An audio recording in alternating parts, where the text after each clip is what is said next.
So my speech is going to be on the interpretation of dreams. And I chose it because everybody in this room has had dreams, and everybody in this room has had dreams where you wake up and you're like, what the heck was that? And you kind of wonder sometimes why you had it. Well, I chose a couple, hopefully the most interesting to you guys, and explain the interpretations of them. So the first one that I'm pretty sure everybody's had, and I bet you talk about it all the time, is falling dreams, where you're sleeping, you wake up like, whoa, what was that? There's actually like a pretty cool reason for that.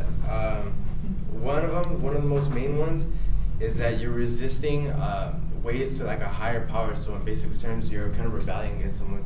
So if you have a fight with your parent, or if you kind of got a fight with even like police or teachers, you kind of go to sleep a little frustrated and a little bit tense, and you'll have one of those things.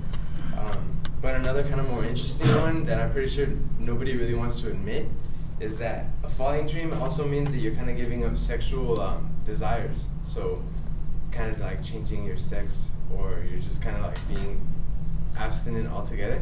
Of course, nobody's going to admit that's the next time you have a falling dream. You're not going to want to say that. So that's the two main reasons for the first one, for the falling dream. The second one is the cheating dream. And I'm pretty sure like a bunch of girls get it. Wake up there, piss at the morning, right? And the cheating, it's kind of interesting. That one is going to catch a lot of people off guard. The first one is that you're subconscious in a level where there's a problem, like particularly with any relationship that you're in, there's a problem that you're not ready to admit it. So maybe like they're moving away, you're kind of afraid, or they're going to go to a college different than you, like they're going to find someone, and you get insecure and you start thinking of all these things where you take those thoughts to bed, and that's what happens. So it's not like you're being psychic and they're actually cheating on you, because that's not the case.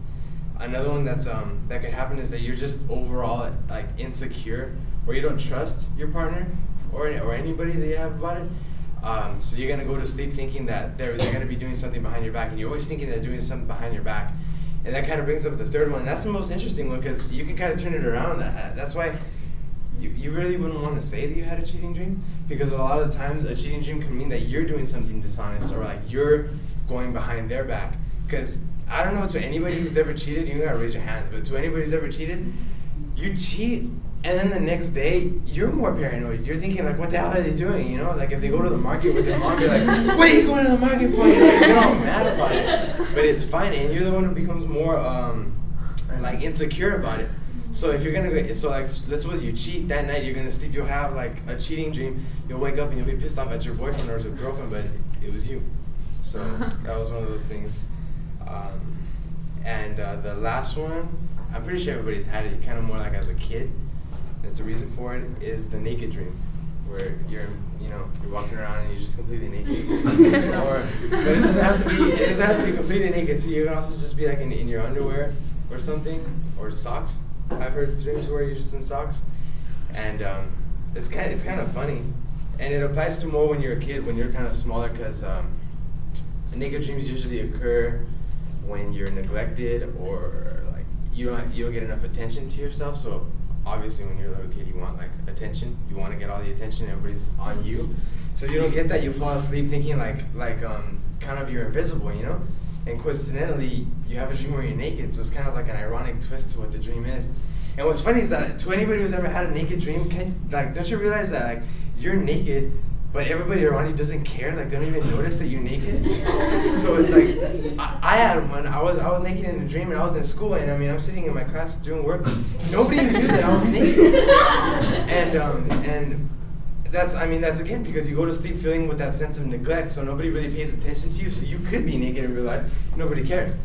And then also another thing that's kind of funny about the naked dream is that you could be going about your whole day, right? And just kind of towards the end of the dream, I was working, right? I was just doing everything, and I dropped my pencil, and I looked down, it's just like, I'm naked. You don't realize it until the end. That's because you're being subconscious about yourself, that like, what's wrong with me? Why isn't anybody paying attention to me? So you kind of start questioning yourself.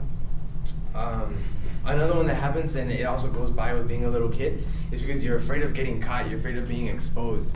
So I guess when you're 5, you'll have that, like let's suppose like you stole a box of cookies out of the drawer or something, harmless, and you go to sleep with that guilt. Even if it's little, you kind of go to sleep with it, like, I tricked my parents, and it might be the first time.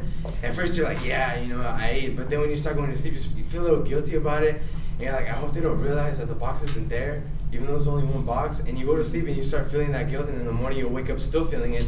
So the naked dream can kind of happen like more than once. And I don't know, I think it's pretty funny, because I'm pretty sure everybody here has had it at least once. So yeah, to summarize it up, falling dream means that you're kind of insecure about your sexuality, giving up your gender, or you're rebelling against something. Cheating dream could be that you cheated, or that you're just really insecure about something, or you're kind of ignorant about a problem. And the naked dream is that you just want attention and you're not getting that attention, or you're scared of being caught, so you did something wrong and you're afraid until someone's gonna expose it. So yeah.